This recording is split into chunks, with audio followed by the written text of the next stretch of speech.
have any intentions of really trading any of them. I don't know if this is in the rules. I don't really care.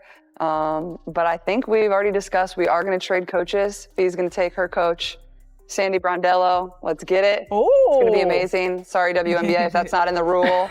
Sorry, ESPN, if that's not in the rules, but we just made it a rule. So, Sandy Brondello, come on over. Whoa! The most savage moment in WNBA history wasn't a play on the court. It was a cold-blooded move in the All-Star Draft. Caitlin Clark looked straight into the camera and publicly traded away her own coach, Cheryl Reeve. This wasn't a joke or a spontaneous gimmick for television. This was calculated personal revenge. Reeve was the very coach who left Clark off the Olympic team, and Clark just used national television to humiliate her in front of millions. With one unprecedented move, Clark didn't just get even. She sent a chilling message that she runs this league now, and everyone else is just playing in it. This is how she did it.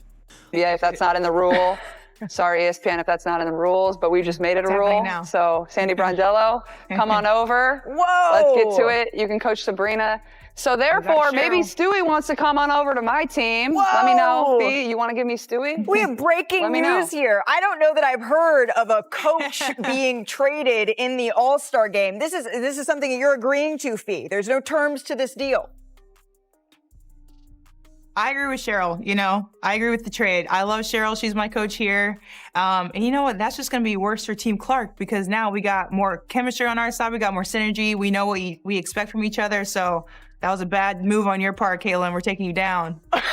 Oh! Imagine the scene. The All-Star Draft is live on ESPN, a fun, lighthearted event meant to build hype for the big game. The captains Caitlin Clark and Aja Wilson are making their picks. The mood is relaxed. Then, it's Clark's turn. With a casual confidence that was almost chilling, she looked straight into the camera and announced she was trading coaches. The host froze. You could almost hear a record scratch. She was sending Cheryl Reeve, the coach assigned to her team, over to the opposition and taking Sandy Brondello in return. This had never been done. It wasn't in the rule book. It wasn't even a concept anyone had considered. The WNBA officials in the room were likely in a state of controlled panic. Was this allowed? What was the protocol? But Clark didn't wait for an answer. When the stunned host questioned the legitimacy of the move, she simply smirked and delivered a line that would become legendary. Sorry WNBA if that's not in the rules. Sorry ESPN if that's not in the rules, but we just made it a rule. In that one sentence, she tore up the script and rewrote it in her own image. She wasn't just a player participating in an event. She was the shot caller, seizing control of the broadcast and the league itself. Maybe it's going to be the X Factor. The coaches are maybe going to be the X Factor. Hey, Sandy, defending champion. Loves to shoot threes, lets her players get after it. I don't know. I'm feeling good with Sandy and Sabrina on my team. Like I said, if you want to send Stewie over too, I'll take her. So what's the offer? What's the offer for Stewie? What's the offer here? The immediate aftermath was pure television gold, and the reactions told their own story. Sabrina Ionescu, the New York Liberty superstar who had just been drafted to Clark's team, learned she would now be playing under her regular season coach, Sandy Brondello. A wide, knowing grin instantly spread across her face as she leaned into the microphone and said, "You can't escape me." It was a playful jab on the surface, but the subtext was crystal clear. It was a confident acknowledgement of their powerful, established chemistry. A chemistry Clark had just strategically stolen for her own all-star team. It was a warning to the other team that this wasn't just a random assortment of players anymore. Meanwhile, the coach at the center of this historic trade, Sandy Brondello, handled the chaos with the cool professionalism she's known for. Instead of being offended at being treated like a trading card, she was genuinely amused. She later revealed that her own son had texted her joking that she just made history. She understood this wasn't just basketball, it was high-stakes entertainment, and her new captain was the ultimate showman. The ease with which she and Ionescu accepted the move hinted at the advantage Clark had just created, but that wasn't the whole story. What was your favorite play individually tonight with the 3 blocks and also the offense? What was your favorite play for you? And Coach, you may have been involved in the first ever coach trade of any All-Star game ever. Just want to get your thoughts on that in your mind. First for you, Leo. Thanos tip. Yeah. That you got traded? Yeah. Oh, I got to go look at all that. Traded. I have no idea what the teams are. Second time in history now. Jeez, as a player.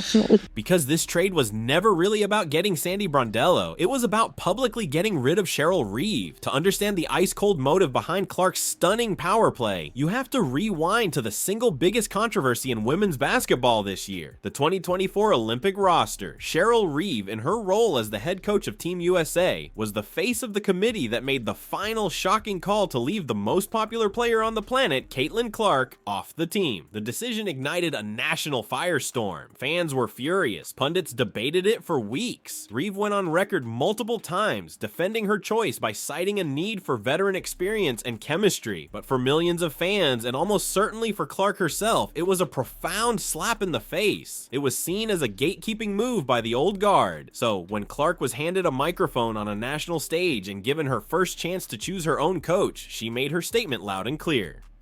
You don't want me on your Olympic team? Fine. You don't get to be on my all-star team. It was personal, it was pointed, and it was revenge served cold for the entire world to see.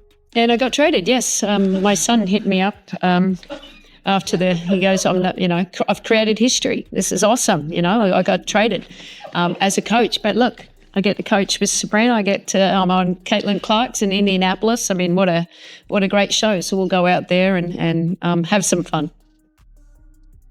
This wasn't just a reaction to a one-time snub either. The tension between Caitlin Clark and Cheryl Reeve had been simmering just below the surface for months, visible to anyone who was paying attention. As the media frenzy surrounding Clark's rookie season reached unprecedented levels, Reeve had made several public comments that were widely interpreted as dismissive, if not outright critical. She repeatedly spoke about the need for the media to focus on other deserving players and seemed exasperated by the constant Caitlin Clark effect narrative. To many observers, it felt like the established old guard of the WNBA, represented by a veteran coach like Reeve, was resentful of the attention a newcomer was commanding. Each comment, each subtle remark added another layer of fuel to a growing fire. Clark's trade wasn't just a spontaneous response to the Olympic decision, it was the calculated climax of months of perceived slights and professional friction. She wasn't just firing back, she was ending the entire conversation on her own terms, and doing it in the most public form imaginable. And what happened next would prove she wasn't just being petty, she was being brilliant. Sandy at the All-Star Game. Right here, Ben. No, yeah. Yeah, I'm actually very excited. It's never happened to me before, so this is the first time. Obviously, super comfortable being able to go there with a coach that loves me, and I'm really excited to be able to just kind of share that together. I mean, I think it's obviously an honor to be able to go with my teammate, but also the coaching staff and everyone. Like, it's a time to celebrate, obviously, our accomplishments, but hers as well. Like, it's not easy to be like a top coach and have to go do that. So I'm excited to kind of be able to spend that all together. And then you're on Clark, and Brianna's obviously on Collier. Caitlin tried to trade for her at the end, but it fell through at the last minute. Are you guys going to make any deals or bets on the game between teammates, or what's that going to be like to be foes for a day? It'll be weird. Maybe we'll just allow each other to trade off baskets and shoot. But no, I mean, the All-Star Game is always fun. It's not that competitive, and it's just kind of, you get to go out there, enjoy, have fun, and just kind of celebrate the accomplishments. So I'm excited for all of us.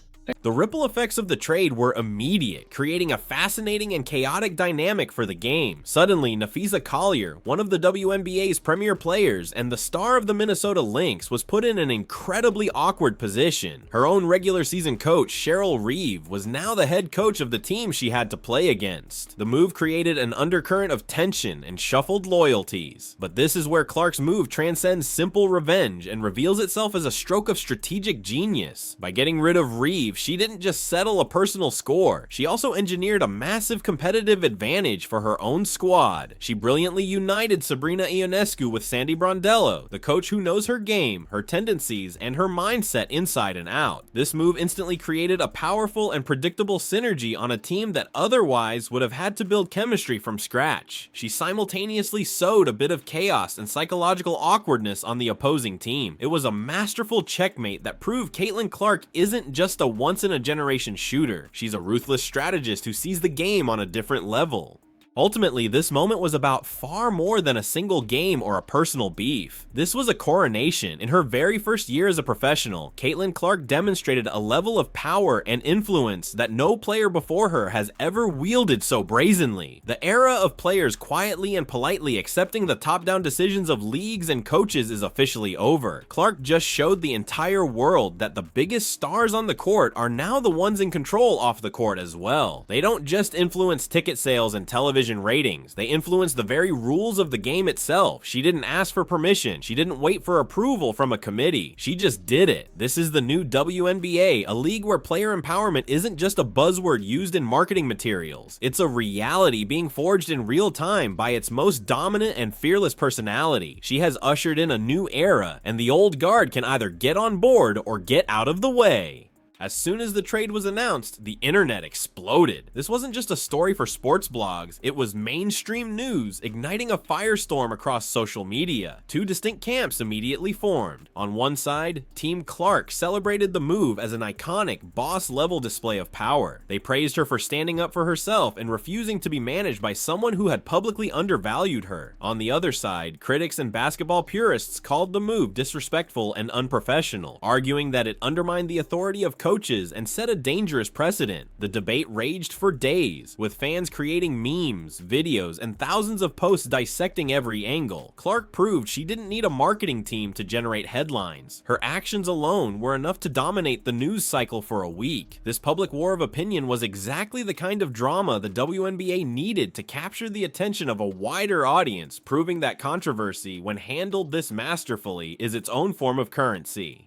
But this event wasn't just a WNBA story, it was a perfect snapshot of a much larger revolution happening across all professional sports. For decades, athletes were seen as employees who were expected to fall in line. Today, they are CEOs of their own global brands. Superstars like LeBron James have long acted as de facto general managers, influencing trades and front office decisions. Clark's move was the WNBA's definitive entry into this new era. Modern athletes no longer need to rely on traditional media to get their message out. With a direct line to millions of followers, they control their own narratives. Clark's casual declaration that "we just made it a rule" was a demonstration of this new power. She didn't need a press conference or a carefully worded statement. She used a live broadcast as her personal platform to reshape the event in her favor. She is the first WNBA player to fully embody this modern athlete CEO model, proving that influence is the new capital. To truly understand this moment, you have to look inside the minds of the people involved. This trade revealed everything about Caitlin Clark's psychology. She possesses a killer instinct that extends far beyond the three-point line. For her, competition is not just about the final score. It's about winning in every arena, including the psychological one. Publicly dismissing Reeve wasn't just about settling a score. It was a mental checkmate, a way of asserting dominance before the game even started. On the flip side, it put Cheryl Reeve in an impossible position.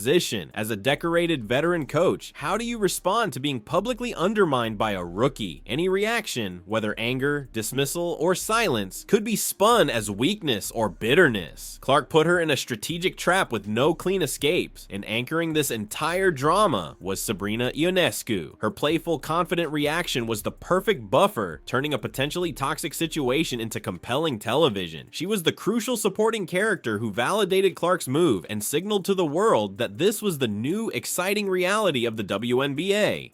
What started as a fun, televised all-star draft quickly became a defining moment for the future of professional sports. It was a public power play, a strategic masterclass, and a piece of must-see TV all rolled into one unforgettable package. Caitlin Clark didn't just trade a coach, she traded the old, established power structure for a new one, where she sits firmly at the very top. The move sent a clear and undeniable message to every owner, coach, player, and executive in the league. Adapt to this new reality or get left behind. The game has been changed forever, and for the foreseeable future, it looks like everyone is going to be playing by Caitlin Clark's rules. The only question that remains is, what will she do next?